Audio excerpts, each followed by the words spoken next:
He thought he could buy his freedom with a check for $2 million. Adrian Brown, the ruthless CEO of Brown Vance, believed that erasing his unborn child was just another business transaction, a liability to be removed before a merger. He forced his wife to choose between her marriage and her baby. She chose to leave. He didn't look back, but karma has a way of collecting its debts.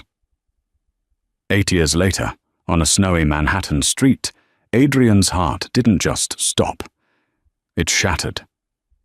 Because the little boy standing across from him didn't just have his eyes, he had the one thing Adrian thought he had destroyed forever. This is the story of the regret that nearly killed him. The air in the corner office on the 50th floor wasn't just cold, it was sterile. It smelled of ozone, expensive leather, and the impending death of a marriage. Adrian Brown stood by the floor-to-ceiling window, looking down at the ants crawling along Fifth Avenue. He was 32, a prodigy in the private equity world, known for his shark-like ability to smell blood in the water. Today, however, the blood was his own. "It's a simple calculation, Cassandra," Adrian said, his voice devoid of the warmth that had been there when he proposed 3 years ago in the Hamptons. He didn't turn around. He couldn't. "The merger with the Kincaid Group requires me to be unencumbered. A scandal involving a high-risk pregnancy and a distracted CEO drives the stock down. I can't afford a child right now, not with the IPO launching in Q1. Cassandra Hart, Cassie, sat in the leather chair opposite his massive mahogany desk. She was 26, an aspiring interior architect who had put her career on hold to build Adrian's home, his image, and his life. Her hands were trembling, resting on her stomach. She was only 9 weeks along. "A calculation," Cassie whispered. Her voice cracked. "Adrian, this is our baby. We talked about this. You said, on our anniversary, you said you were ready." Adrian turned then. His face was a mask of stone, a look he usually reserved for hostile takeovers. "Things change. Isabelle Dubois, the Kincaid liaison, has made it clear. The board sees a family as a liability for me at this stage. I need to be traveling 300 days a year." He walked over to the desk and slid a thick manila envelope across the polished wood. It stopped inches from her hand. "There is an appointment scheduled for tomorrow morning at 8 a.m. at Dr. Oris Thorne's private clinic. It's handled. Discreetly." Cassie stared at the envelope. The realization hit her like a physical blow to the chest. It wasn't just fear in his eyes, it was ambition. He was choosing the Kincaid deal and Isabelle Dubois' influence over the life they had created. "And if I say no?" Cassie asked, her eyes welling up. Adrian sighed, a sound of impatience. "Then we divorce. The prenuptial agreement is ironclad, Cassie. You know that. If you leave on your own, you get nothing. If you do this, if you support me now—" He slid a second piece of paper forward. It was a check. $2 million. A post-recovery gift. "We stay married. We try again in 5 years when the stock stabilizes." The cruelty of it was breathtaking.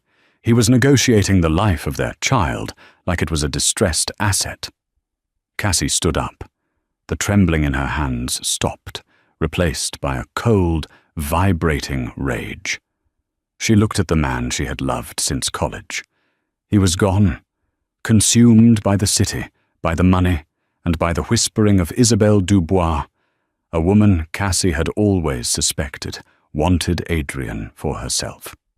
"You don't need to worry about the stock, Adrian," Cassie said softly.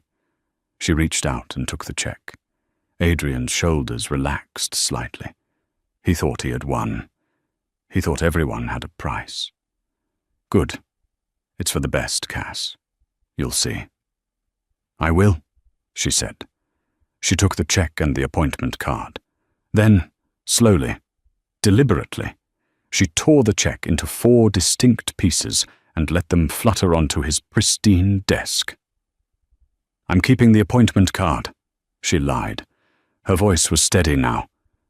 "But not for the reason you think. You want a divorce? You've got it. But you don't get to buy me out." "Cassie, be reasonable." Adrian stepped forward, his jaw tightening. "If you walk out that door pregnant, I will bury you in legal fees. I will prove you are unfit. You won't see a dime. I don't want your dimes, Adrian. I just want out." She turned and walked to the heavy oak doors. "If you keep it," Adrian called out, his voice dropping to a dangerous growl, "don't ever come back. You are dead to me. And that mistake is dead to me too." Cassie paused, her hand on the brass handle. She didn't look back. "Goodbye, Adrian." She walked out into the hallway, past the smirking secretary, and into the elevator. Only when the doors closed did she collapse against the metal wall, sliding down to the floor, sobbing silently, so the security cameras wouldn't catch the sound of her heart breaking. She didn't go to Dr. Thorne's clinic the next morning. Instead, she pawned her wedding ring, a 4-carat diamond Adrian had bought to show off to his partners, for a fraction of its value. She bought a one-way ticket to Seattle, a city where Adrian had no business interests, under her maiden name. She disappeared. And Adrian Brown, convincing himself he had made the hard but necessary choice for his empire, signed the divorce papers via proxy 3 weeks later. He celebrated the Kincaid merger with a bottle of scotch that cost more than Cassie's father made in a year. New York City had not changed, but Adrian Brown had. At 40, Adrian was the face of Brown Global. He was richer than God, featured on the cover of Forbes 3 times, and possessed a jawline that had only gotten sharper with age. He was also visibly, noticeably hollow.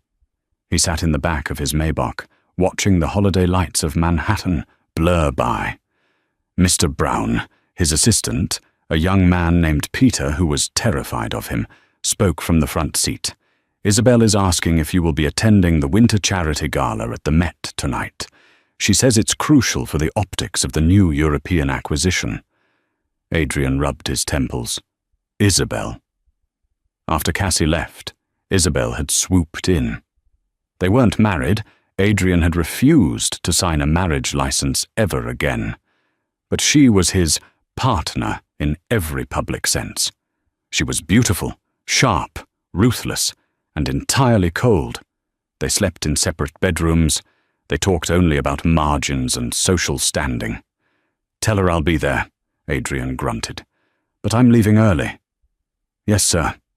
Adrian looked out the window. Every year around mid-November, a dark depression settled over him. He told himself it was the market cycle. Deep down, his subconscious knew it was the anniversary of the day Cassie walked out. He had tried to find her once, 2 years after the divorce, just to check in. His private investigator found nothing. It was as if Cassandra Hart had evaporated. He assumed she had gone through with the abortion and moved on to some mediocre life in the suburbs. He often told himself he was glad. No baggage, no strings. The car stopped. "Sir, the traffic is gridlocked. There's some street fair happening near Central Park. We might need to wait." "I'll walk," Adrian said abruptly. He needed the freezing air to wake him up. "Sir, it's snowing and security." "I said I'll walk." Adrian stepped out of the car, pulling his cashmere coat tight. The wind whipped at his face. He was near the southeast corner of the park, where the holiday market was in full swing. The smell of roasted nuts and hot cocoa filled the air, scents that used to remind him of Cassie. He began to walk briskly, head down, avoiding eye contact with the tourists.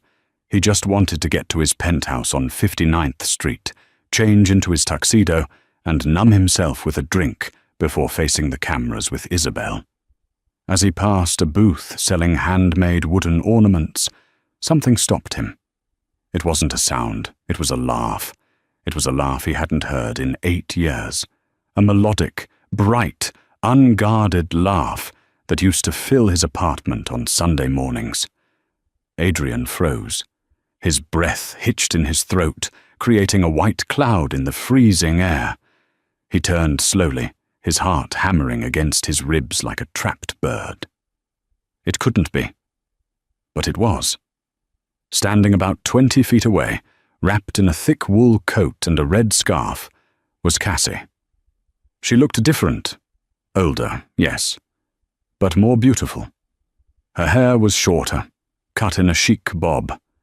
She looked tired, but her eyes were crinkling at the corners as she smiled at someone. She wasn't looking at Adrian. She was looking down. Kneeling in front of the booth, tugging on Cassie's hand, was a boy. The world seemed to tilt on its axis.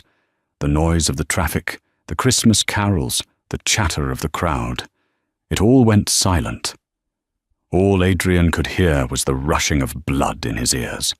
The boy was small for his age, wrapped in a puffy blue jacket. He had messy dark hair. Adrian's hair. "Mum, look, the soldier!" the boy shouted, pointing at a wooden nutcracker.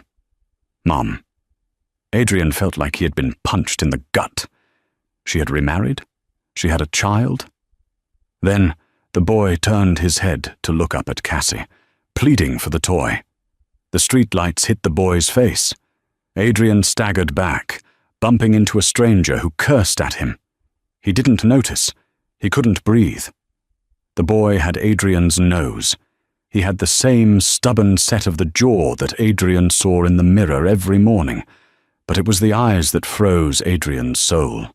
One eye was a deep chocolate brown, Cassie's eyes. The other eye was a piercing, icy blue, sectoral heterochromia. It was a rare genetic trait, a trait that ran in the Brown family. Adrian's grandfather had it. Adrian had a subtle variation of it. The math crashed into Adrian's mind with the force of a freight train. 8 years. The boy looked exactly 7 or 8. She hadn't gone to the clinic. She hadn't taken the money. She had kept him. Adrian took a step forward, his expensive Italian leather shoes crunching on the snow. He opened his mouth, but no sound came out. He felt a surge of emotions he couldn't name. Shock, rage, confusion, and something terrifyingly painful. Hope. "Cassie," he choked out. It was barely a whisper, but she heard it, or maybe she felt the weight of his gaze. Cassie's head snapped up. Her smile vanished instantly, replaced by a look of sheer, unadulterated terror. She locked eyes with Adrian across the crowd. For a second, they were just 2 ghosts staring at each other across a graveyard of memories. Then, Cassie's instincts kicked in. She didn't say hello. She didn't scream. She grabbed the little boy's hand so hard he yelped. "Leo, come on!" she hissed, panic rising in her voice. But the soldier, "Now, Leo!" She scooped the boy up into her arms, despite his size, and bolted. She ran toward the subway entrance, disappearing into the swarm of holiday shoppers. "Cassie, wait!" Adrian shouted, finding his voice. He lunged forward, pushing people aside. "Cassandra!" He ran to the spot where she had been standing. The scent of her vanilla perfume still lingered in the cold air. But she was gone. Adrian stood alone in the middle of the crowd, chest heaving, snowflakes melting on his eyelashes. He looked down at the ground. Dropped in the snow was a small plastic ID card. It must have fallen from her pocket when she grabbed the boy. Adrian picked it up with trembling fingers. It was a library card. Leo Hart, Grade 2, PS 118, Brooklyn. Adrian stared at the name. Hart, not Brown. Hart. A primal roar built up in his throat, but he swallowed it down, turning it into cold, hard determination. He pulled out his phone. His hand was shaking so badly he almost dropped it. He dialed his head of security. "Find her," Adrian said, his voice terrifyingly calm. "I don't care what it costs. Find Cassandra Hart, and find my son."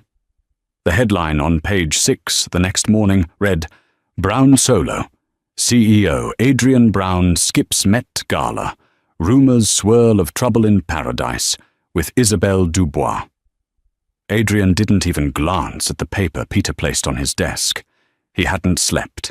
He was still wearing the clothes from the night before, his eyes red-rimmed, staring at the plastic library card sitting in the center of his glass desk, like a holy relic. "Cancel my meetings," Adrian said, his voice gravel. "But sir," Peter stammered, adjusting his glasses, "the board is expecting the Q4 projections, and Ms. Dubois is on line 1. She's very upset. Tell Isabelle I'm handling a crisis, and tell the board if they want their dividends, they'll wait." Adrian didn't look up. "Where is the report, Peter?" Peter swallowed hard and placed a thick black binder on the desk. "The private investigator worked all night, sir. It's all there." Adrian snatched the binder. He felt a wave of nausea. He was used to reading dossiers on hostile takeovers, looking for weaknesses in rival companies. He wasn't ready to read the dossier on the life he had thrown away. He opened it. Subject: Cassandra Hart. Current residence: 4B, 221 Elm Street, Flatbush, Brooklyn. Occupation: waitress at Sal's Diner. Days: freelance graphic designer. Nights: marital status: single. Dependents: Leo Hart, age 7. Adrian's finger traced the photo attached to the file. It was a candid shot taken this morning. Cassie was walking Leo to school. She looked exhausted, wearing the same coat from last night, carrying a worn-out backpack. Leo was laughing, kicking a pile of snow. Adrian flipped the page to the financial section. His heart sank. Credit score: 5 of 80. Bank balance: $412. Debts: $12,000. Medical bills: Leo Hart, pneumonia hospitalization, 2021. She was drowning. She refused the money, Adrian whispered to himself. He remembered the torn check. $2 million. She could have lived in luxury. She could have started her own firm. Instead, she was waiting tables in Flatbush to feed his son. "Peter," Adrian said, standing up abruptly. "Get the car." "Where are we going, sir?" "Brooklyn." Meanwhile, across the city, Isabelle Dubois was pacing in the penthouse living room. She was 42, impeccably preserved by Botox and bitterness. She threw her phone onto the velvet sofa. "He's not picking up," she spat. Sitting across from her was a man in a dark suit, Marcus Vane, the company's ruthless legal counsel and Isabelle's longtime ally. "Adrian has been erratic lately," Marcus said, sipping an espresso. "But missing the gala. That's not like him. The Kincaid investors were asking questions." He was walking. Isabelle narrowed her eyes. He got out of the car near the park. When he came home at 3:00 a.m., he looked like he'd seen a ghost. He went straight to his study and locked the door. Isabelle walked to the window. She had worked too hard to secure her place next to the brown throne. She wasn't about to let a midlife crisis derail the merger she had orchestrated. "I have a contact in his security detail," Isabelle said slowly. "I'll find out where he went. If he's seeing a woman, Marcus, I want her destroyed. I want her reputation in tatters before the market opens on Monday." Marcus smirked. "Consider it done. But if it's not a woman? If it's something else?" "With Adrian," she replied coldly. "It's never about love. It's always about leverage. Find out who has leverage on him." The Maybach looked like a spaceship landed in the middle of Elm Street. The neighborhood was gritty, a mix of old brick walk-ups and fading storefronts. Adrian watched from the tinted window. He saw the building, a 4-story structure with peeling paint and a rusted fire escape. This was where his son slept. This was where the heir to the Brown fortune lived. Rage boiled in his gut. Not at Cassie, but at himself. And strangely, at her, too. Why didn't she tell me? Why struggle like this? "Sir, do you want me to accompany you?" his driver asked. "No, stay here." Adrian stepped out. The wind was biting.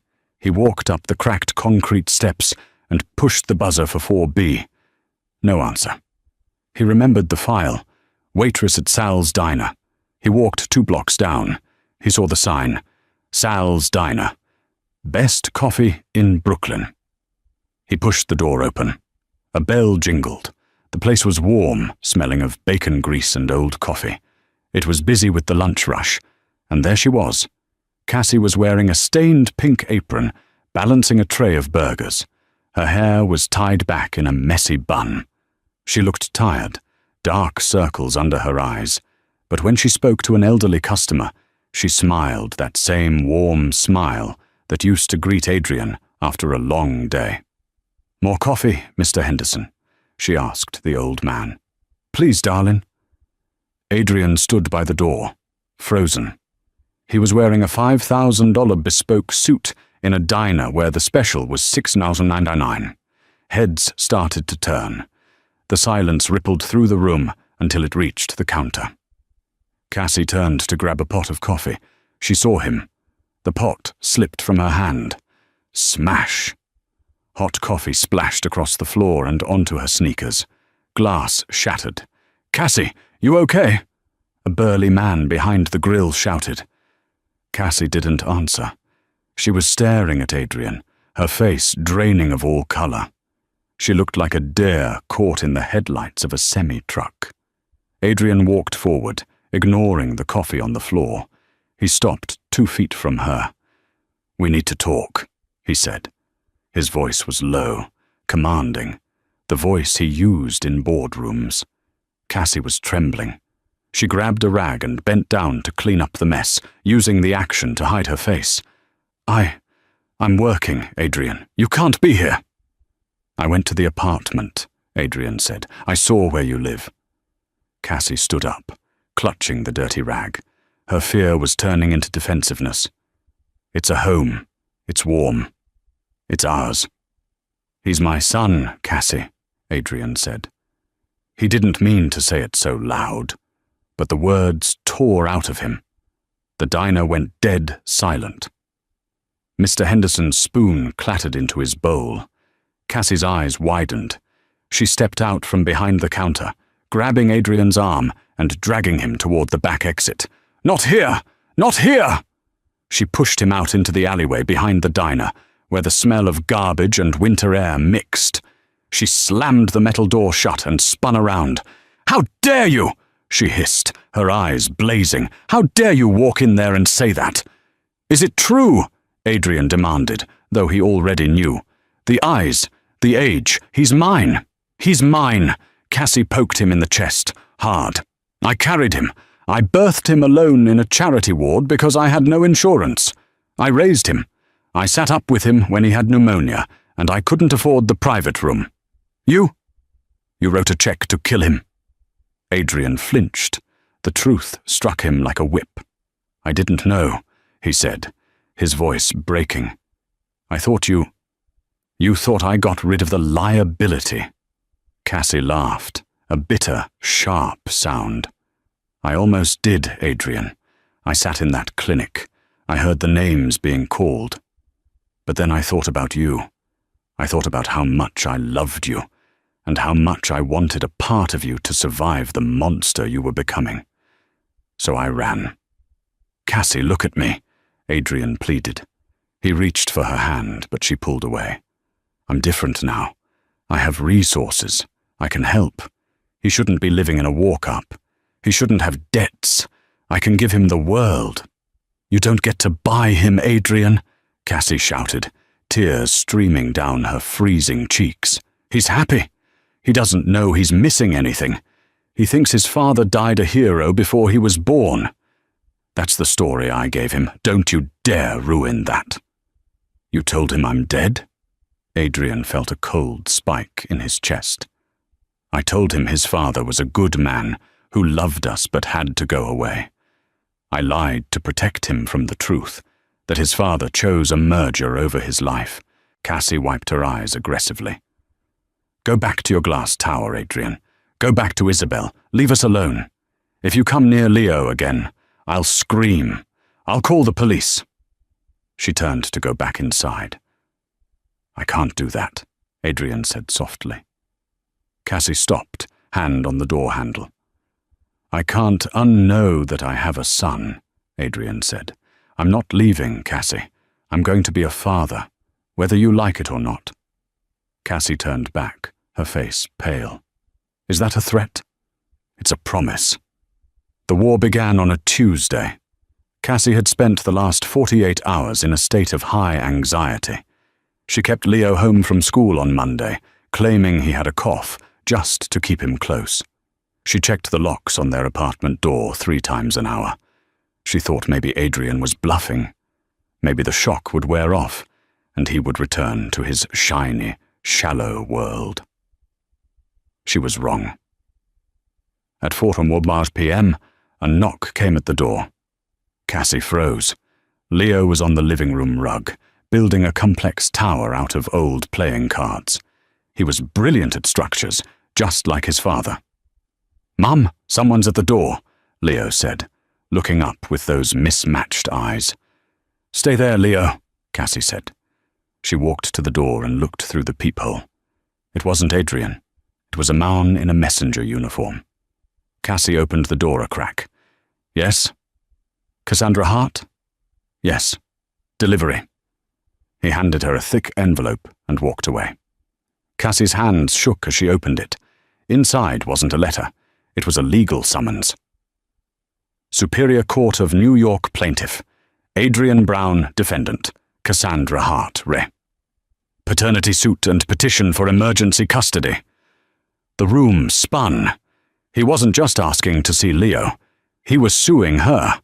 He was claiming that she had absconded with the child and concealed his paternity, denying the child his rightful heritage and medical security. Mom? Leo's small voice cut through the ringing in her ears. Is something wrong? Cassie shoved the papers behind her back. She forced a smile. No, baby, just a bill. Suddenly, there was another knock. Heavier this time. Cassie opened the door, ready to scream at the messenger. But it was Adrian. He was standing there, not in a suit, but in a thick wool sweater and jeans. He held a large gift box in his hands. I know you got the papers, Adrian said quietly. You monster, Cassie whispered, stepping out into the hallway and pulling the door almost shut behind her. You're suing me? You're trying to take him? I'm trying to establish rights, Adrian said, his face hard but his eyes pleading. I consulted my lawyers. If I didn't file, you could disappear again. I couldn't take that risk. I have a job here, a life. A life where you can't afford his asthma medication? Adrian shot back. I saw the debts, Cassie. I paid them. Cassie gasped. You what? I paid off the medical bills and the credit cards. You're debt-free as of this morning. I didn't ask you to do that. That's controlling. That's a father taking care of his family, Adrian interrupted. He gestured to the box. Can I just see him? Please, I brought him the nutcracker, the soldier he wanted. Cassie stared at the box. She felt trapped. On one side, the legal system which Adrian could manipulate with a snap of his fingers. On the other, the undeniable reality that Leo did need things she couldn't give him. And deep down, a treacherous part of her heart still remembered the Adrian who used to read poetry to her belly. 5 minutes, Cassie whispered. If you upset him, if you say anything about who you really are, I will kill you, Adrian, I swear to God. I promise, just a friend of Mum's. Cassie opened the door. Adrian stepped into the small apartment. It was tiny, smaller than his walk-in closet, but it was colourful. There were drawings on the walls, warm rugs, and the smell of cinnamon. "Leo?" Cassie called out, her voice trembling slightly. "We have a visitor." Leo looked up from his card tower. He saw the tall man standing in the doorway. Adrian felt his knees go weak. Being this close to the boy was like standing next to a nuclear reactor. The connection was immediate and terrifying. "Hi," Leo said shyly. "Hi, Leo," Adrian said. He dropped to one knee so he was eye level with the boy. "My name is Adrian. I work with your mum." "You have a nice coat," Leo said. Adrian chuckled, a wet sound. "Thanks. I heard you liked soldiers. I found this one." He held out the box. Leo's eyes went wide. He tore the paper. When he saw the wooden nutcracker, the expensive hand-carved one from the market, his face lit up with pure joy. "Mom, look! It's the general!" Leo shouted. "It's beautiful, Leo," Cassie said, leaning against the doorframe, her arms crossed, watching Adrian like a hawk. "Do you like to build things?" Adrian asked, pointing to the cards. "Yeah. But I ran out of cards for the bridge," Leo said seriously. "You know," Adrian said, his voice soft, "if you angle the base cards at 45 degrees, you can support more weight. It's called a truss." Leo frowned, then tried it. The structure held. He looked at Adrian with awe. "Whoa, are you an engineer?" "Something like that," Adrian smiled. For the first time in 8 years, the smile reached his eyes. For 20 minutes, the billionaire wolf of Wall Street sat on a frayed rug in Flatbush, teaching a 7-year-old how to build a suspension bridge out of bicycle playing cards. Cassie watched them. The resemblance was haunting. The way they both furrowed their brows, the way they both used their hands when they explained things. It broke her heart, and it terrified her. "Adrian," she said, her voice sharp. "Time's up." Adrian froze. He looked at his watch. He didn't want to go.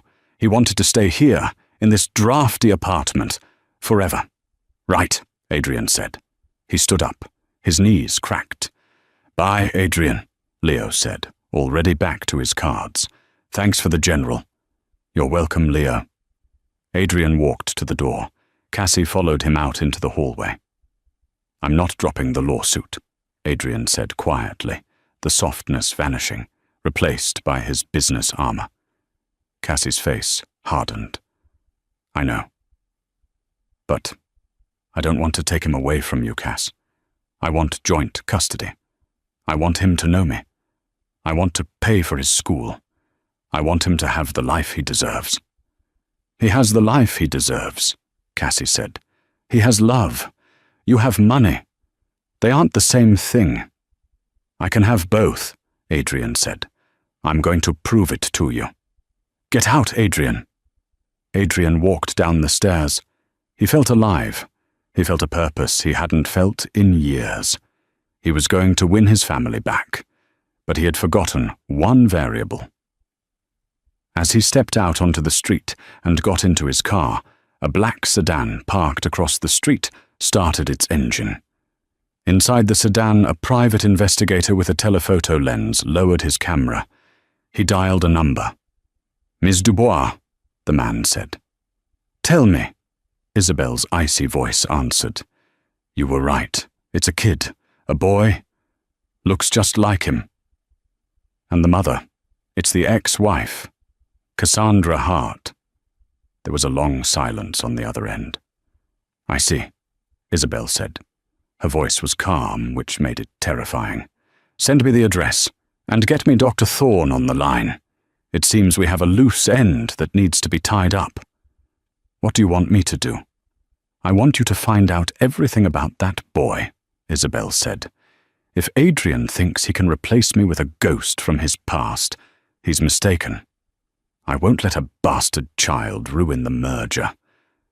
The attack didn't come with a weapon. It came with a headline. Cassie woke up at 6:00 a.m. to the sound of her phone buzzing incessantly. It was vibrating off the nightstand. Confused, she picked it up. She had 42 missed calls. 30 were from unknown numbers. 12 were from Adrian.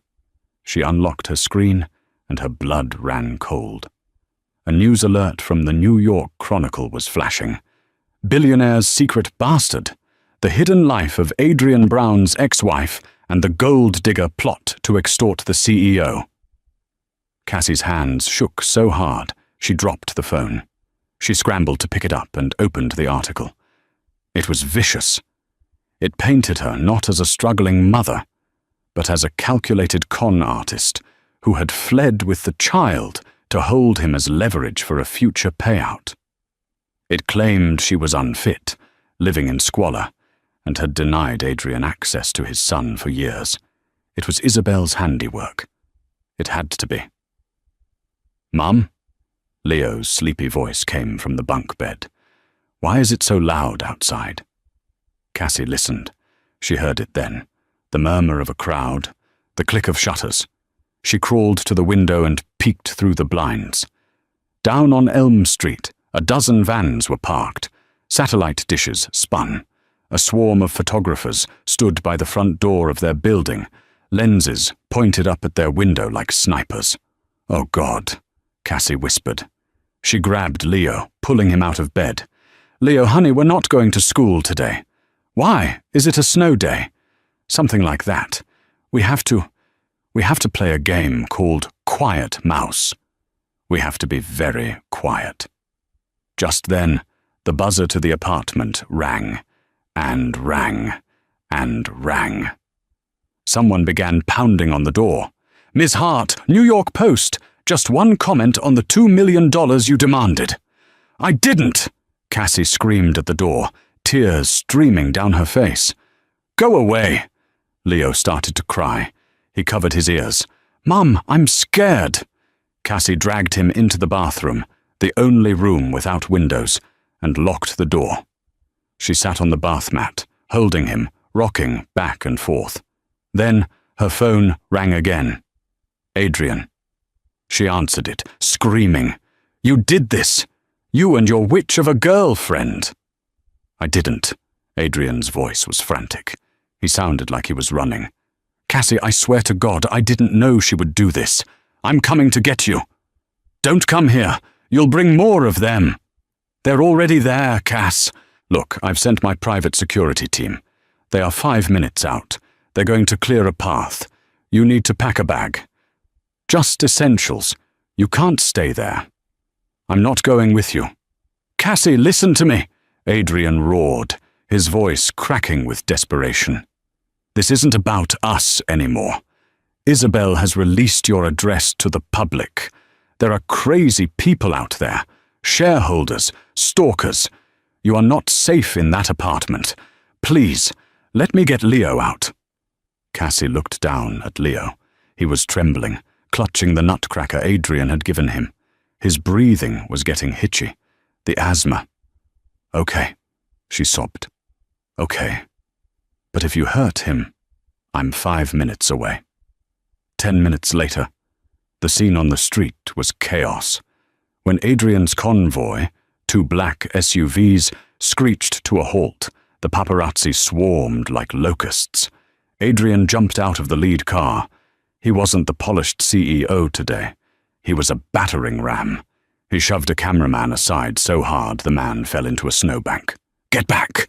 Adrian shouted, his eyes wild. "Get back, or I'll break every camera here." His security team, 4 massive men in dark coats, formed a wedge, pushing through the crowd to the building entrance. They got the door open.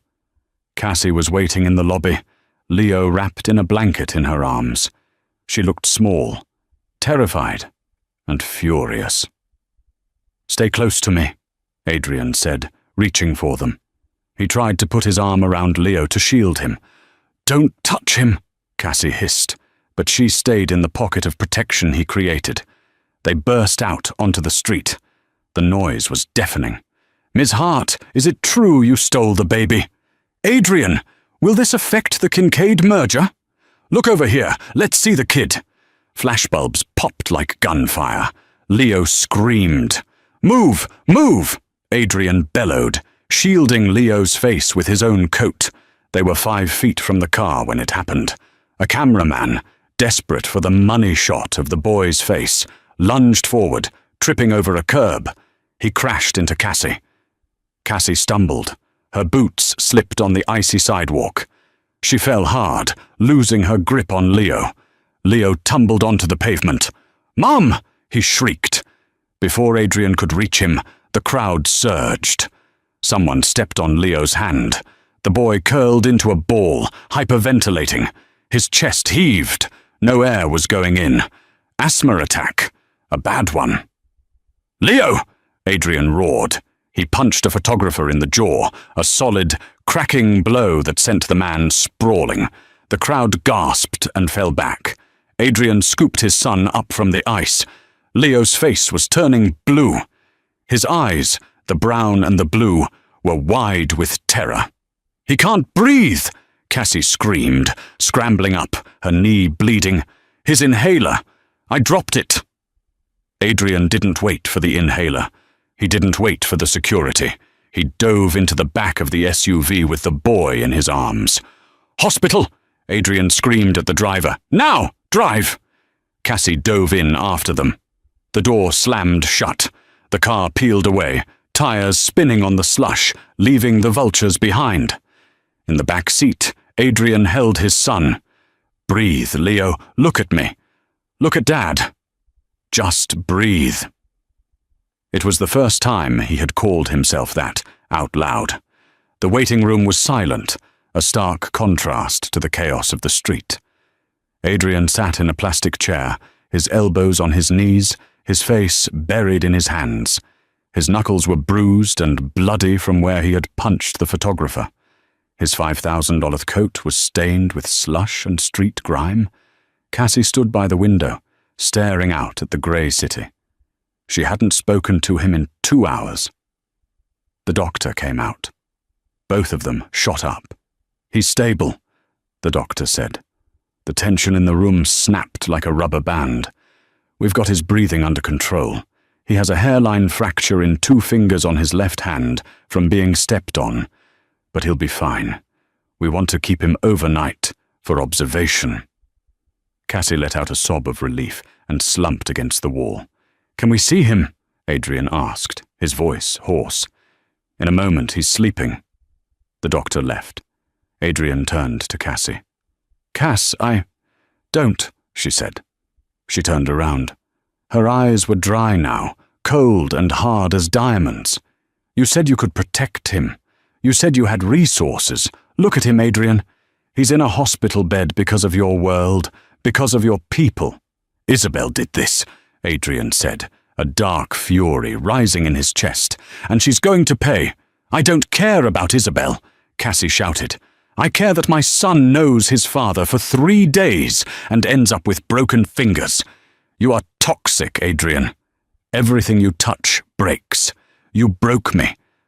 Now you're breaking him." "I won't let that happen again." "You won't get the chance," she said. "When he walks out of here, we are leaving. I'm taking him to my sisters in Oregon. If you try to stop me, I will tell every judge in this city what happened today." Adrian looked at her. He wanted to argue. He wanted to fight. But he saw the truth in her eyes. He had failed. "I need to make a phone call," Adrian said quietly. He walked out of the waiting room, down the corridor, and out into the cold ambulance bay. He pulled out his phone. He dialed Isabel. She answered on the first ring. "Adrian?" "Darling, I saw the news. It's dreadful. Is the boy—" "Shut up," Adrian said. His voice was dead calm. "Excuse me?" "I know it was you. You leaked the address. You tipped the paps. I was trying to help you win the narrative." Isabel's voice turned shrill. "That woman is a liability. If we discredit her, my son is in the hospital." There was a pause. "Well," Isabel sniffed, "children are resilient. But Adrian, we have a bigger problem. The Kincaid board is meeting in an hour. They are furious about the brawl on the street. You punched a journalist. They are talking about a vote of no confidence. You need to get here. You need to spin this. Blame the mother. Say she was mentally unstable and caused the scene. If you do that, we can save the merger." Adrian looked up at the grey sky. Snow was falling again. He thought about the Kincaid merger. It was the deal of a lifetime. It would make him the most powerful man in private equity. It was everything he had worked for since the day he forced Cassie to leave. He thought about Leo's small hand, the one with the broken fingers, holding the nutcracker. "I'll be there," Adrian said. The boardroom was an expanse of polished glass and tension. 12 men and women in suits sat around the table. Isabel sat at the right hand of the empty chairman's seat. She looked triumphant. She had the press release drafted. She had the votes whipped. Adrian would throw Cassie under the bus, the stock would rebound, and she would be the queen of Brown Global. The doors opened. Adrian walked in. He hadn't changed clothes. He was still wearing the dirty sweater, the mud-stained jeans, and the bloody knuckles. He looked like a street fighter who had wandered into a palace.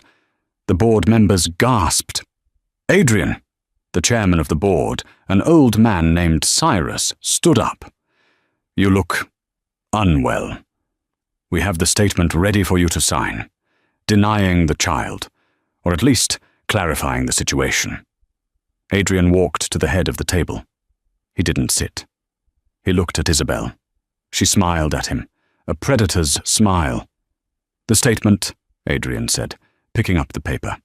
He read it aloud. "I, Adrian Brown, regret the incident. Deeply troubled by Ms. Hart's erratic behavior. The child is a private matter." Adrian laughed. It was a dry, humorless sound. He crumpled the paper into a ball and threw it at Isabel. It bounced off her chest.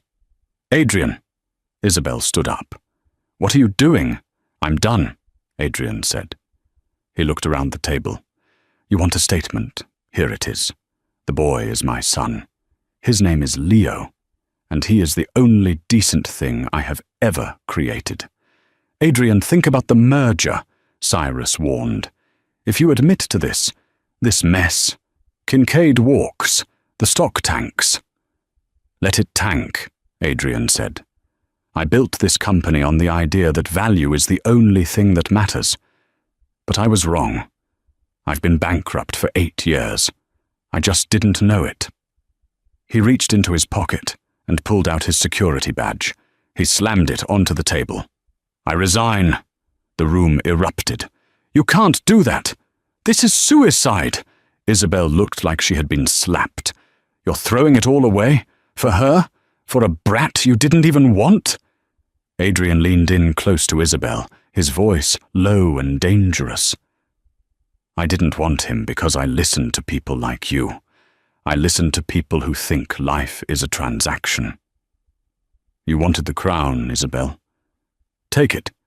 It's made of glass. It'll cut you eventually." He turned and walked toward the door.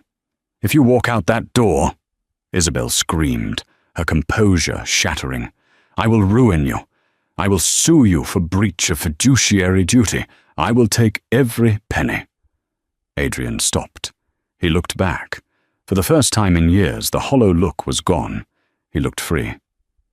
"Keep the money," Adrian said. "I have a bridge to build." He walked out. He took the elevator down to the lobby. He walked out of the building he had built, into the snow. He didn't call his driver. He hailed a yellow cab. "Where to, Mac?" the driver asked. "Mount Sinai Hospital," Adrian said. "And hurry." When Adrian walked back into the hospital room, the sun had set. The only light came from the monitors, beeping rhythmically beside Leo's bed. Cassie was asleep in the armchair, her head resting awkwardly on her shoulder. She looked exhausted, her face streaked with dried tears. Adrian moved silently. He took off his dirty wet coat and draped it gently over her. Then he pulled a plastic chair up to the other side of the bed. He looked at his son. Leo's hand was bandaged in a thick splint. His face was pale, but his breathing was steady. Adrian reached out and very lightly touched Leo's uninjured shoulder. "I'm here," he whispered. "I'm not going anywhere." He didn't check his phone. He didn't check the stock market, which was currently in freefall, as the news of his resignation broke. He just watched his son breathe. Hours passed. Around 2 a.m., Cassie stirred. She blinked, confused by the heavy wool coat over her. She sat up and saw him. Adrian was awake, staring at the ceiling. "You came back," she said, her voice thick with sleep. "I told you I would." "The board meeting?" "I resigned." Cassie froze. The room went silent. "You... what?" "I quit, Cass. I gave it all up. Isabel, the merger, the title, everything." "Why?" she whispered. Adrian looked at her across the bed. "Because today, when he fell, I realized I had spent 8 years building a skyscraper on a foundation of sand. It was never going to hold. You were right. I was poor. I had nothing of value." He reached into his pocket and pulled out a deck of cards, a fresh pack he had bought at the hospital gift shop. "I have no job," Adrian said, a small, tired smile playing on his lips. "I have no company car. My assets are probably going to be frozen for months while the lawyers fight Isabel. But I have time. I have all the time in the world to learn how to build that bridge with him." Cassie looked at him. She looked for the lie, the angle, the trick. But she only saw a man who had stripped himself bare. She saw the Adrian she had fallen in love with in college, before the ambition ate him alive. She didn't run into his arms. There was too much pain for that. But she didn't kick him out. "He likes his toast cut into triangles," Cassie said softly. Adrian blinked, confused. "What?" "Leo, when he wakes up he'll be hungry. He likes his toast in triangles, and he hates grape jelly, only strawberry." It was a small opening, a tiny crack in the wall she had built, but for Adrian, it was enough. "Triangles," Adrian nodded, memorizing it like it was the most important data point of his career. "Strawberry." "Got it." 6 months later, the house wasn't a penthouse. It was a fixer-upper brownstone in Brooklyn, not far from Cassie's old apartment, but with a backyard. The garden was a mess of lumber and tools. "Okay, Dad, hold it steady," Leo shouted. Adrian was holding a wooden beam, sweat dripping down his forehead. He was wearing a t-shirt covered in sawdust. He looked younger than he had in a decade. "I've got it, Chief. Hammer away," Adrian grunted. Leo, his hand fully healed, hammered a nail into the wood. They were building a treehouse. A real one. On the back porch, Cassie stood watching them, holding a pitcher of lemonade. She wasn't wearing an apron. She was wearing a blazer. With the settlement from the defamation suit against Isabel, who had been fired by the board 3 months later for gross misconduct, Cassie had finally started her own design firm. She walked down the steps. "Break time," she called out. Leo dropped the hammer and ran for the lemonade. Adrian followed more slowly, wiping his hands on a rag. He walked up to Cassie. They weren't remarried, they were taking it slow. They were dating, learning each other again, brick by brick. "Good progress?" Cassie asked. "Structural integrity is at 90%, Adrian grinned. "The client is demanding." "He gets that from you," she laughed. Adrian looked at the boy drinking lemonade in the sun. He looked at the woman standing in front of him. He thought about his old office on the 50th floor, the silence, the cold view of the city. He took Cassie's hand. "You know," Adrian said, "I lost $2 billion to be here today." Cassie squeezed his hand. "And?" Adrian looked at Leo, who was waving at them with a strawberry-stained smile. "Best deal I ever made." And that is the story of Adrian Brown. It's a reminder that sometimes the things we think are liabilities are actually our greatest assets, and the success we chase is nothing but a golden cage. Adrian had to lose everything, his title, his money, and his ego, to find the one thing that actually mattered: being a dad. What do you think? If you were Cassie, would you have given Adrian a second chance after 8 years? Or is some betrayal too big to forgive? Let me know in the comments below. I read every single one. If this story touched your heart, please hit that like button and subscribe to the channel. Turn on notifications so you never miss a story. We have a crazy one coming up next week about a homeless man who turned out to be a lost lottery winner. You don't want to miss it.